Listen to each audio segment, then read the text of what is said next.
Nesta videoaula, irei trazer um maravilhoso vídeo que acabou de sair em um canal chamado Ramos, que até então não conhecia o canal antes de conhecer este vídeo que irei mostrar a seguir, onde traz um conteúdo que mostra, através de estudos, que ateus e agnósticos têm o QI mais alto, ou seja, são mais inteligentes do que pessoas religiosas. E essa matéria que ele produziu foi desenvolvida através de estudos comprovados. E só não foi apenas por um estudo, foram por vários estudos e pesquisas comprovadas. Mas o que pode levar uma pessoa que não tem religião, ou seja, um ateu ou agnóstico, ter o QI mais alto do que uma pessoa que é religiosa? Só existe um fator, o conhecimento, claro.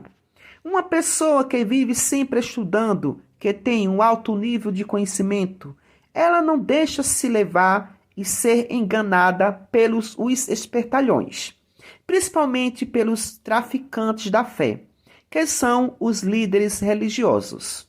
Uma pessoa que estuda, busca sempre conhecimento, ela tem uma mente aguçada, buscando constante por aprendizado e a capacidade de adaptar-se a novas situações, ou seja, é uma pessoa flexível a novos conhecimentos. E o mais interessante nisso tudo é que uma pessoa que vive sempre estudando, que busca sempre conhecimento, ela tem um pensamento crítico, além do normal, porque ela está sempre questionando, procurando entender e resolver tudo o que existe ao seu redor. Agora eu pergunto, olhando e assistindo a um vídeo desse, como é que uma pessoa vai desenvolver o pensamento crítico de ter um QI alto se ela é uma escrava da ignorância? Se ela é uma massa de manobra dos traficantes da fé e dos bandidos dos líderes políticos?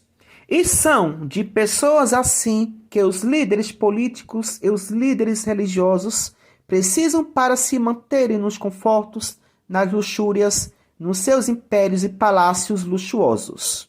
Lá na China, por exemplo, não se vê essas bizarrices e loucuras. Na verdade, lá o Estado é ateu.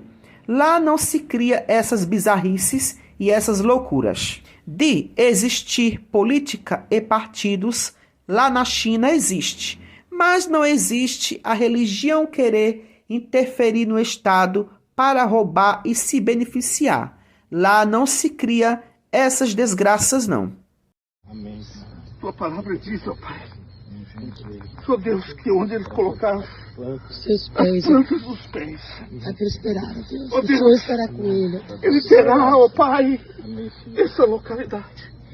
Deus, nós destravamos, ó Deus, aquilo que colocaram, ó Pai, no seu tornozelo. Entrega o Brasil para ele novamente. Deus, em nome de Jesus, Entrega o Brasil, onde ele É do quiser pelo Senhor Brasil, Jesus. em cada estado, Senhor. Usa o Cara, teu entrega para ele, servo, Pai Pai. Santo. Em nome de Jesus, Pai.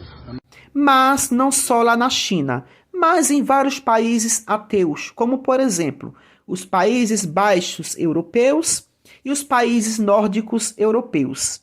Nesses países, a religião é totalmente fora do contexto político. Não existe esse negócio de padre, pastor, está dentro da política querendo interferir nas políticas públicas. Ao contrário do Brasil, onde os padres e pastores querem interferir nas políticas públicas, onde até existe uma bancada evangélica no Congresso, decidido pela vida da população. Isso é uma vergonha. Agora eu pergunto, como é que um país como o Brasil pode ter uma sociedade com o QI alto, com uma bizarrice dessas, onde a população é que sustenta os confortos e as luxúrias dos traficantes da fé e dos bandidos dos líderes políticos? Não tem como, infelizmente. Como é que uma sociedade vai desenvolver o senso crítico, o pensamento crítico e vai ter o QI alto se ela acredita em mulher feita da costela do homem, onde o homem veio do barro, onde uma cobra e um jumento falou, onde o mundo foi criado em um passe de mágica como conto de fadas. Aí não tem como, não é? Então, por hoje só, e vamos ao maravilhoso conteúdo a seguir. Ateus e agnósticos têm em média 10 pontos a mais de QI do que religiosos. Pelo menos é isso que diz um estudo feito em 2020. Será que isso é verdade? Será que estudar demais faz perder a fé? A base para essa discussão é um super estudo de 2013, uma meta-análise que juntou os dados de 63 pesquisas diferentes. A conclusão foi direta: existe uma relação de gangorra. Quando o nível de inteligência sobe, a religiosidade tende a descer. Mas calma, antes de tirar qualquer conclusão, a gente precisa entender duas coisas. Primeiro, que tipo de inteligência estamos falando? E segundo, a regra mais importante da ciência, que vou detalhar mais pra frente: correlação não é causalidade. Então, o nosso trabalho aqui é investigar o que está por trás desses números, usando dados, ciência e uma boa dose de questionamento. Mas antes de mergulhar nos dados, vamos alinhar os ponteiros. O que exatamente é QI? De forma bem simples, o quociente de inteligência é um placar onde 100 é a média da população. Se você tem mais de 100, está acima da média. Menos, você está abaixo. Para você ter uma ideia, estima-se que o QI de Albert Einstein seria em torno de 160, um número no nível da mais alta genialidade. Mas essa é a parte mais importante para o nosso vídeo. O QI de Albert Einstein media sua incrível capacidade de raciocínio lógico e pensamento abstrato. Essa é a chamada inteligência cognitiva. Esse teste não media a capacidade dele ser um bom líder, sua empatia com outras pessoas ou seu talento para pintar um quadro. Isso porque a ciência hoje reconhece que existem diferentes tipos de inteligência: a emocional, a social, a criativa e tantas outras. E todas elas são extremamente valiosas. A inteligência cognitiva está relacionada à lógica, à análise racional, ao pensamento abstrato e à capacidade de questionar. É ela que permite olhar para uma afirmação e perguntar: isso faz sentido? Quais são as evidências? Existe uma explicação melhor? Foi essa forma de inteligência que impulsionou as grandes revoluções científicas, filosóficas e tecnológicas. Graças a ela, descobrimos vacinas, entendemos o universo, abolimos mitos e expandimos direitos. Ou seja, embora todas as formas de inteligência tenham seu valor, a inteligência cognitiva foi e continua sendo a principal responsável pelo avanço da civilização como a conhecemos. Então guarde essa informação. Quando falamos de QI e inteligência neste vídeo, estaremos nos referindo especificamente a essa inteligência cognitiva. E é aqui que a nossa investigação sobre a fé começa. Afinal, existe ligação entre QI e religião? O que os dados dizem?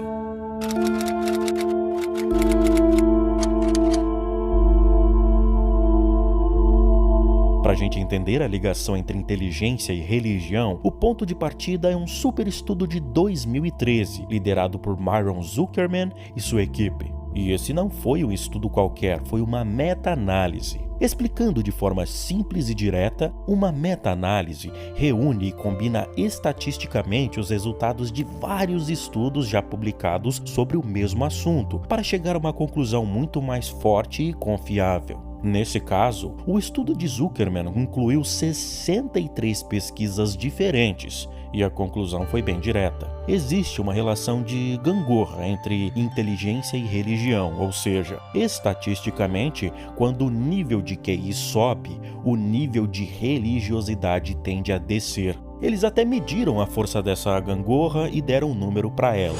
R igual a menos 0,24. É uma força considerada de pequena a moderada, mas por ter aparecido em tantos estudos, se tornou um dado científico muito relevante. Ok, mas o que essa relação e esse número 0,24 significam na prática? Quantos pontos de QI essa diferença dá no placar? A tabela 5 do próprio estudo nos mostra essa correlação traduzida em números mais fáceis de entender. Ela pega aquele número estatístico R e converte para uma estimativa de pontos de QI, nos dando uma ideia do tamanho real da diferença. A tabela mostra os resultados para dois grupos principais, universitários e o público geral. Você vai notar que para os universitários existem duas colunas, uma com o dado bruto e a outra com o dado corrigido. Mas o porquê disso? O grupo de universitários não é uma amostra aleatória da população. Eles já são um grupo com uma inteligência em média mais alta. Olhar para eles é como tentar medir a altura média das pessoas, medindo só os jogadores de basquete. A sua visão vai ficar limitada. Por isso, os cientistas tiveram que ajustar a fórmula para ter uma estimativa mais precisa. E o resultado? A tabela mostra que a diferença de QI estimada entre crentes e não crentes é de 7,8 pontos para os universitários após a correção e 6,2 pontos para o público geral. Resumindo, a gangorra que eles encontraram nos dados equivale a uma diferença média de cerca de 7 pontos de QI entre crentes e não crentes, segundo a estimativa dos próprios autores. Claro que na ciência ninguém aceita um resultado assim sem antes questionar muito. Será que isso estava mesmo certo? A descoberta se manteria com o passar do tempo?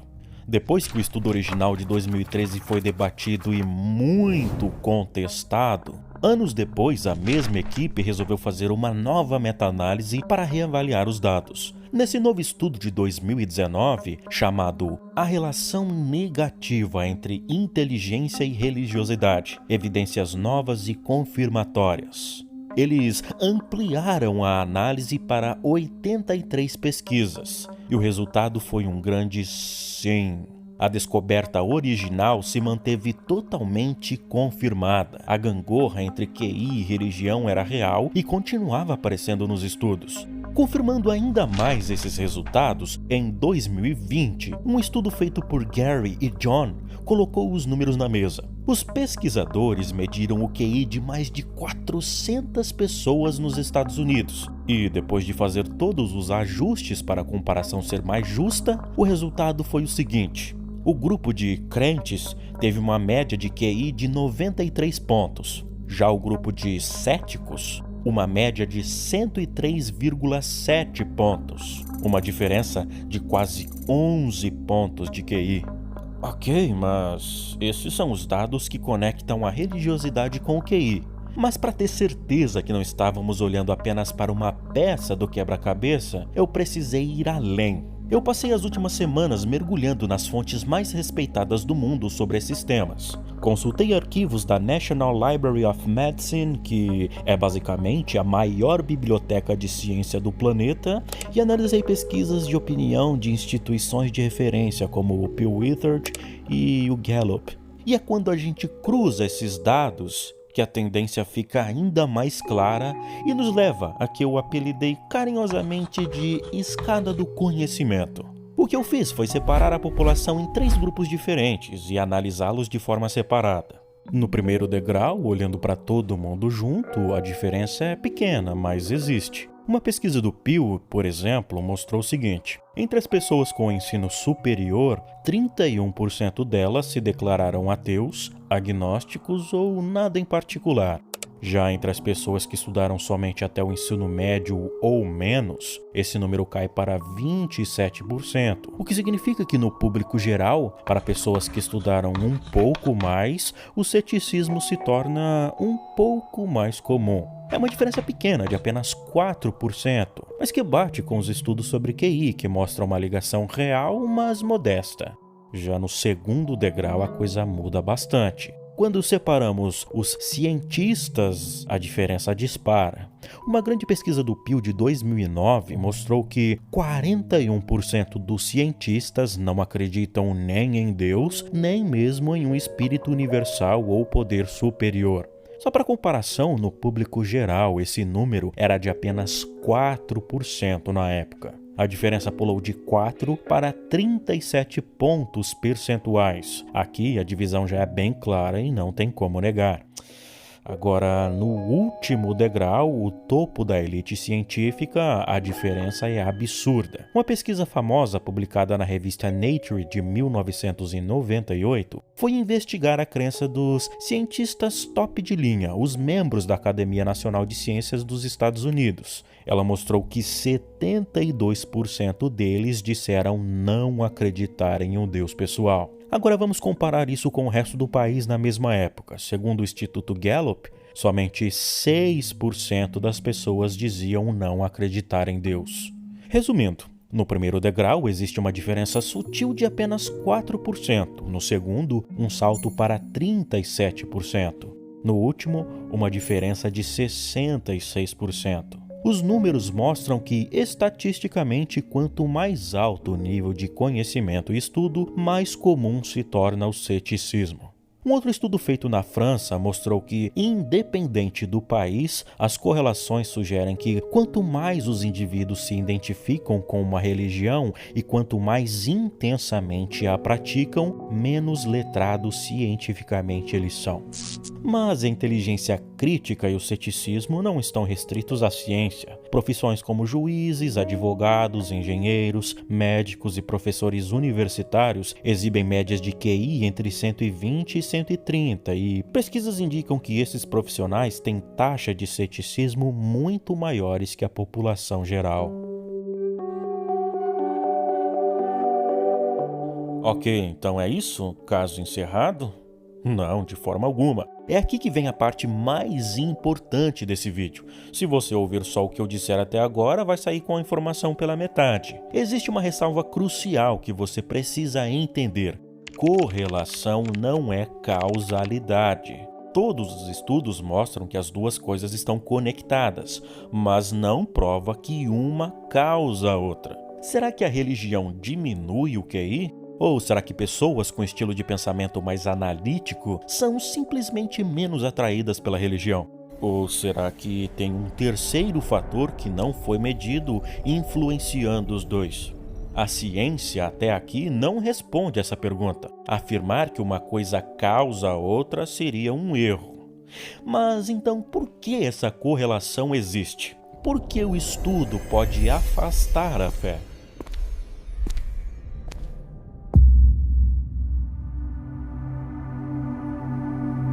O conhecimento em si não mata a fé, mas quando você começa a estudar profundamente história, biologia, neurociência, cosmologia, a fé tradicional começa a parecer frágil. Até aqui vimos que os dados mostram uma ligação clara entre o aumento do conhecimento e o aumento do ceticismo. Mas por quê? O que acontece na jornada do conhecimento que parece desafiar as crenças religiosas tradicionais? A resposta não é um único fator, mas uma série de choques de realidade que vêm de diferentes áreas da ciência e que, somados, constroem uma visão de mundo que muitas vezes entra em conflito com a fé literal. Vamos ver alguns exemplos de como isso acontece.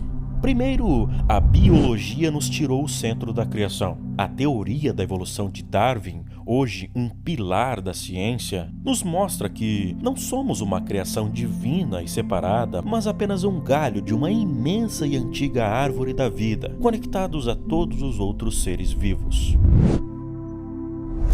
Logo depois, a cosmologia expandiu essa ideia para o universo inteiro. Ela revelou que a Terra não é o centro de tudo, mas um pequeno planeta girando em torno de uma estrela comum em um universo com mais de 13,8 bilhões de anos e centenas de bilhões de outras galáxias. A imagem de um universo criado especialmente para nós se tornou muito mais difícil de sustentar. Ao mesmo tempo, a história e a arqueologia passaram a analisar os textos sagrados não como a palavra infalível de Deus, mas como documentos históricos, e descobriram que eles são compilados humanos, com contradições, adições e uma clara influência de mitos ainda mais antigos de outras culturas. E, finalmente, a psicologia e a neurociência mostraram que a experiência de Deus, antes vista como um contato com o sobrenatural, pode ser explicada por nossas necessidades psicológicas e por atividades em áreas específicas do nosso cérebro. A experiência mística passou a ser vista como um evento biológico. Percebeu o padrão aqui? A biologia nos tira do centro da criação, a cosmologia do centro do universo. A história questiona a origem divina de nossos textos. A psicologia sugere que a origem da nossa fé está dentro do nosso próprio cérebro. Nenhuma dessas áreas se propõe a refutar Deus, mas oferecem explicações naturais, testáveis e baseadas em evidências para as grandes questões da vida. Elas tornaram a explicação sobrenatural, para muitos, simplesmente desnecessária. É esse processo contínuo de descoberta que fragiliza a fé literal. Mas antes que alguém comente... Existiram muitos pensadores e cientistas que eram religiosos e superinteligentes. Vídeo desonesto. Vamos antecipar e encarar esse ponto de frente. E a verdade é, essa crítica está absolutamente correta. A história está repleta de mentes brilhantes que revolucionaram nossa compreensão do universo e que, ao mesmo tempo, eram pessoas de fé profunda. Ignorar esses gigantes seria contar apenas a metade da história. Vamos conhecer alguns deles. Isaac Newton, considerado por muitos o maior cientista de todos os tempos. Ele nos deu as leis do movimento e as leis da gravitação universal, a base da física por séculos. O que muitos não sabem é que Newton escreveu muito mais sobre teologia, profecias bíblicas e alquimia do que sobre a física. Para ele, o universo era um relógio complexo, e a ciência era a forma de entender a mente do relojoeiro divino. Galileu Galilei, o pai da ciência observacional moderna. Seu conflito com a Igreja Católica é famoso, mas o que poucos sabem é que Galileu era um católico devoto. Seu argumento nunca foi contra Deus, mas sim contra a interpretação literal da Bíblia pela Igreja como um livro de ciência. A frase dele é genial. A Bíblia nos ensina como se vai para o céu, não como o céu vai. E talvez o exemplo mais incrível seja Georges Lemaitre. Ele era, ao mesmo tempo, um padre católico e um físico que propôs a teoria do Big Bang. Para ele, sua ciência e sua fé eram domínios separados, e ele é a prova viva de que a cosmologia moderna e a fé podem coexistir na mesma mente brilhante. E a lista continua com nomes como Gregor Mendel, o pai da genética, que era um frade agostiniano, e até cientistas de ponta de hoje, como Francis Collins, diretor do projeto Genoma Humano e um cristão devoto declarado. Então, como explicar isso? Se existem tantos gênios religiosos, isso invalida os dados dos capítulos anteriores?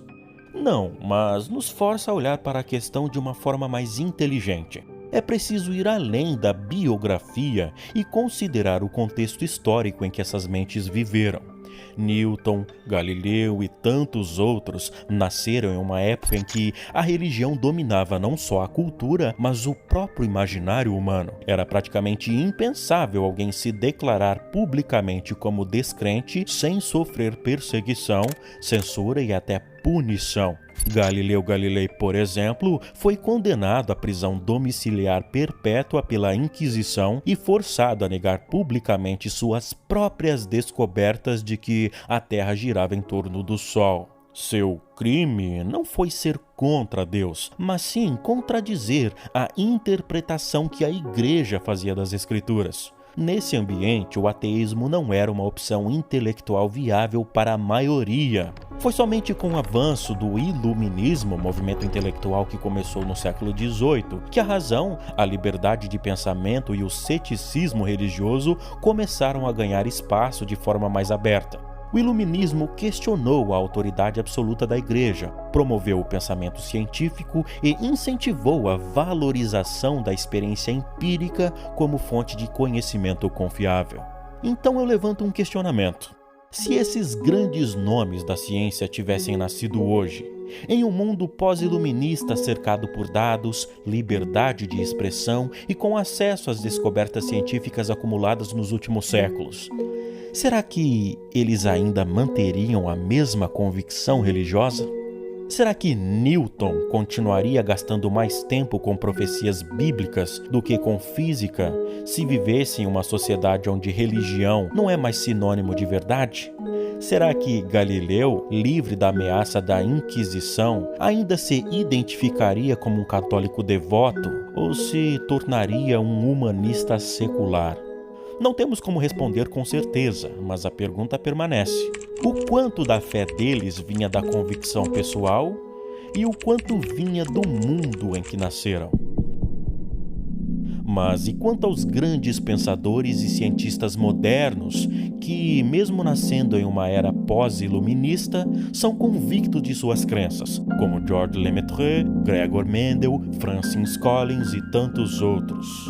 Eles compreenderam que a fé e a ciência operam em domínios diferentes e por isso sabem separar claramente suas convicções pessoais da prática científica. Eles fazem isso porque entenderam que a ciência busca explicar o como do universo, enquanto a fé, para quem a possui, tenta explicar o porquê da existência. A verdadeira luta nunca foi contra a crença pessoal, mas contra os dogmas religiosos que se impõem como verdades absolutas, negando descobertas verificáveis e insistindo na ideia de que textos antigos são infalíveis, mesmo quando entram em conflito direto com os achados da física, da biologia ou da cosmologia. Voltando à pergunta polêmica: estudar diminui a fé? Olhando para os dados, a resposta é sim. O pensamento crítico tende a corroer a fé literal e dogmática. Aquela que trata textos antigos como manuais de ciência oferece respostas prontas. Mas a verdadeira guerra não é entre fé e inteligência. É entre dois modos de pensar, o pensamento crítico versus o pensamento dogmático. O dogmático exige certeza, o crítico vive das perguntas. E é por isso que a inteligência não age como uma destruidora, mas como um filtro. Ela nos desafia a abandonar uma fé infantil, baseada no medo do que não sabemos, e abraçar uma admiração madura pela imensidão do que já conhecemos. Uma admiração que encontra o sagrado não apesar da ciência, mas por causa dela. A ciência não veio substituir a religião, mas ela ensinou uma coisa que pouquíssimas religiões ousaram ensinar. Duvidar não é pecado, é sinal de inteligência. E ao observar os dados, frios, consistentes, incômodos, fica cada vez mais claro que o ceticismo não nasce da maldade, da arrogância ou da rebeldia. Ele nasce do hábito de pensar. Porque quanto mais você estuda, mais percebe que algumas crenças foram feitas para sobreviver à ignorância.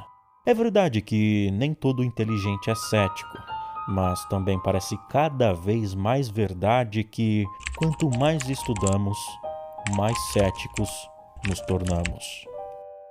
Mas e você, o que acha sobre tudo isso? Deixe aqui nos comentários. Eu sou Ramos. Até o próximo vídeo.